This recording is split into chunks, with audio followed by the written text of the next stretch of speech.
एक लड़की तेज रफ्तार से कार चलाते हुए बीच जंगल से जा रही थी। कार में बजता तेज म्यूजिक दूर दूर तक पूरे जंगल की शांति को भंग कर रहा था।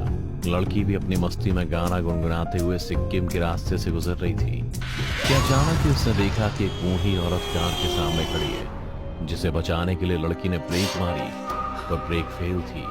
लड़की ने कार को संभालने की बहुत कोशिश की, पर कार तो किसी सांप की तरह रोड पर चले जा रही थी।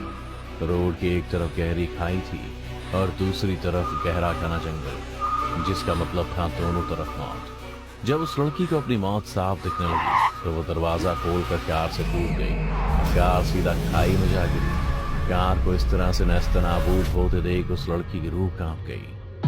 पहले कुछ देर लड़की ने खुद को यकीन दिलाया वो अब भी जिंदा है। फिर अपने पर काबू पाते ही लड़की ने अपनी जेब से फोन निकाला और किसी से बात करने लगी। कहाँ रह गए तुम? तुम्हें पता भी है मैं अभी मरते मरते बची हूँ। मुझे अब कुछ नहीं सुनना, तुम बस जल्दी आओ मुझे लेने। मुझे इस जंगल से बहुत डर लग रहा है। लड़की की बात सुन रोहन ने मुस्कुराते हुए फोन पर कहा, अरे तुम्हारी जान तो मैं हूँ, फिर भला कोई दूसरा तुम्हें मुझसे कैसे छीन सकता है? नॉट सो फनी रोहन, तुम्हें पता भी नहीं है मैं अभी मौत के मुंह से वापस आई हूँ और तुम्हें अभी भी रोमांस सोच रहा है। कुमुद की बातें सुन रोहन को भी उसकी सिचुएशन का अंदाजा लग गया, जिसे सुन रोहन ने तुरंत कुमुद को संभालते हुए कहा, कुमुद मैं बस रास्ते में ही हूँ, तुम घबराओ नहीं। अब तुम खुद ही गुस्से में खराब कार लेकर चली गई तो इसमें मेरा क्या कसूर? पता नहीं किसने तुम्हें ये आर्मी ऑफिसर की लाइफ पर डॉक्यूमेंट्री फिल्म बनाने का आइडिया दिया। कसम से इसके पीछे पूरी तरह पागल हो रखी हो तुम। रोहन की इस बात पर कुमुद बोली, मुझे मालूम था तुम भूल जाओगे। मैंने इस फिल्म के अलावा भी एक बात और कही थी तुमसे, जिसका तुमने जिक्र तक नहीं किया। कुमुद याद है मुझे, तुमने मेरे लिए कोई सरप्राइज प्लान किया है। अब वो क्या है ये तो मैं वहां आकर ही जान पाऊंगा। बस तुम धीरे धीरे कैंप तक पहुंचो, मैं तुम्हें रास्ते में मिल जाऊंगा और डरने की कोई बात नहीं है, आर्मी का इलाका है। कुमुद रोहन की बातें करती हुई पैदल ही रास्ते पर चल दी। वो अभी कुछ कदम ही दूर गई थी कि अचानक ही कुमुद के आसपास फिर उस बूढ़ी औरत का काला साया मंडराने लगा, जिसकी वजह से वो मरते मरते बची थी।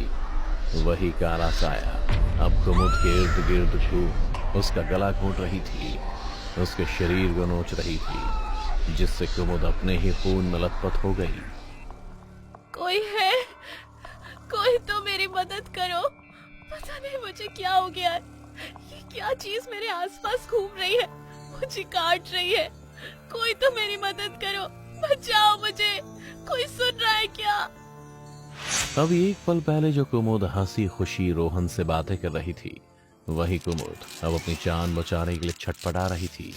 उस बूढ़ी औरत के काले साए ने कुमुद को बीच हवा में उठा लिया। कुमुद अब हवा में इतनी ऊपर उठ गई थी कि आराम से घने काले जंगल और खाई में गिरी चल रही कार को भी देख सकती थी। कुमुद को एहसास हो गया था कि शायद अब वो जिंदा नहीं बचेगी। कुमुद अभी अपनी आखिरी सांसें लेने ही वाली थी कि तभी उसे किसी शख्स की बुलंद आवाज सुनाई दी। कौन चीख रहा है? मैं कहता हूं सामने आओ। हवा में ऊपर लटकी कुमुद अपनी मौत को स्वीकार कर चुकी थी कि अचानक ये आवाज सुन कुमुद ने हिम्मत दिखाते हुए कहा, यहाँ ऊपर देखिए, मैं यहाँ ऊपर हूँ। ये बूढ़ी औरत का साया मुझे मारने की कोशिश कर रहा है। मैं मरना नहीं चाहती। मेरे अंदर पल रही गंदी सी जान को मुझे ये दुनिया दिखानी है। प्लीज मेरी मदद कीजिए। दर्द में तड़पते हुए कुमुद बिलख बिलख कर रो रही थी और उस शख्स की मदद की गुहार लगा रही थी। कुमुद की बात सुन उस शख्स ने नीचे पड़ी लकड़ियों को उठाया और उस पर अपना रुमाल बांध उसे एक मशाल की तरह जला दिया और तुरंत ही कुमुद की ओर फेंक दिया। मशाल कुमुद के बगल से गुजरी, जिससे उसके आसपास मंडरा रही उस बूढ़ी औरत का साया कुमुद से दूर हट गया और अगले ही पल कुमुद एक झटके से गहरी झाड़ियों में जा गिरी। मैडम जी आप ठीक तो है ना? आपको लगी तो नहीं? वो शख्स अंधेरे में ही झाड़ियों में कुमुद को ढूंढने लगा। उस शख्स ने कुमुद को बहुत ढूंढा पर कुमुद उसे कहीं नहीं मिली। ऐसा कैसे हो सकता है? वो ऊपर से तो इन्हीं झाड़ियों में गिरी थी, पर एकदम से कहां गायब हो सकती है? वो शख्स खुद से अभी यह कह ही रहा था कि उसे दूर जंगल में पेड़ के पीछे दो चमकती आंखें दिखी, जिसे देख के एहसास साफ हो गया था कि वो कोई इंसान ही था जो उन दोनों पर नजर रखे हुए था। यही जिज्ञासा ले वो शख्स जंगल में उन आंखों का पीछा करने जा ही रहा था कि तभी उसने कुमुद के दर्द में कराहने की आवाज सुनी। उस शख्स ने जब आवाज का पीछा किया तो देखा कुमुद अपने ही खून से लथपथ झाड़ियों के बीच दर्द से कहरा रही थी।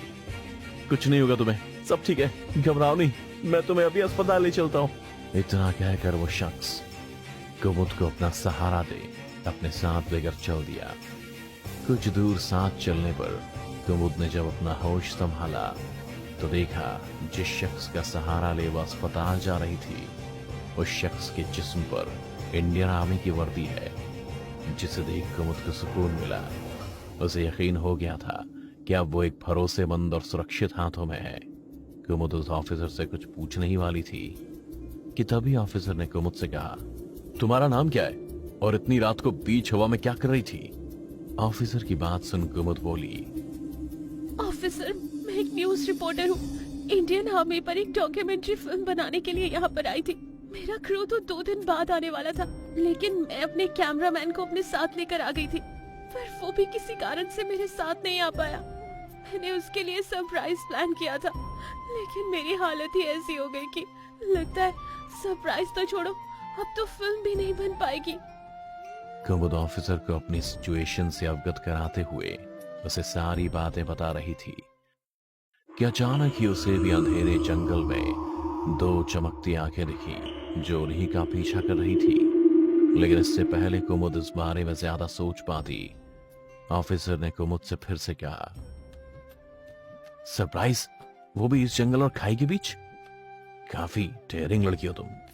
तुम्हें तो रिपोर्टर नहीं बल्कि इंडियन आर्मी में होना चाहिए। ऑफिसर की बात सुन कुमुद के चेहरे पर भी मुस्कान आ गई, लेकिन अगले ही पल उसे किसी अनहोनी का भी एहसास हो गया, जिसे याद कर कुमुद ने गर्दन झुकाए ऑफिसर से बस इतना कहा, ऑफिसर, वो जिस कैमरामैन की बात मैंने आपसे करी थी, वो ही मेरा बॉयफ्रेंड है। मैं खुद उसे शादी के लिए प्रपोज करूंगी और अगर उसने हाँ कर दी तो मैं उसे अपने बच्चे के बारे में बताऊंगी, वरना देखते हैं आगे क्या होता है। फिलहाल बस मैं जल्दी से ठीक होना चाहती हूँ।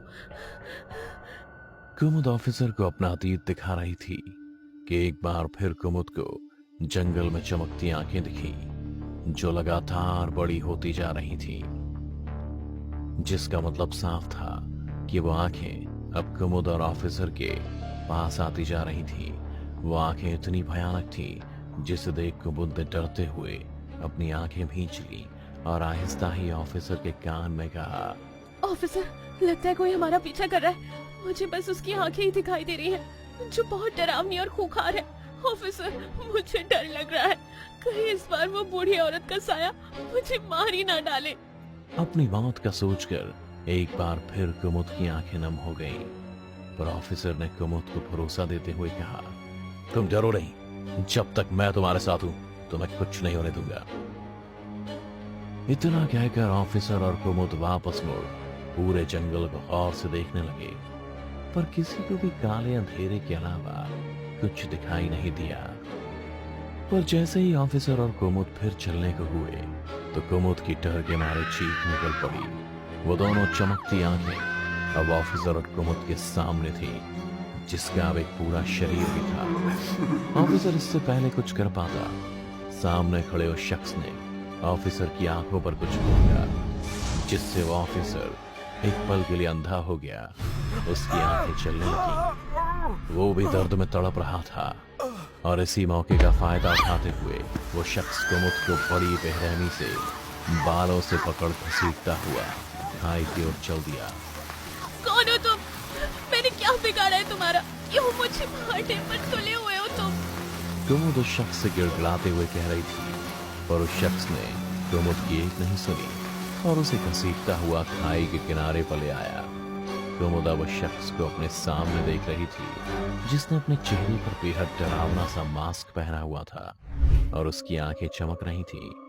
उस शख्स ने कुमुद को खाई के किनारे पर खड़ा कर दिया और कुमुद के गाल सहलाते हुए बस इतना कहा, good bye my love, Kamod.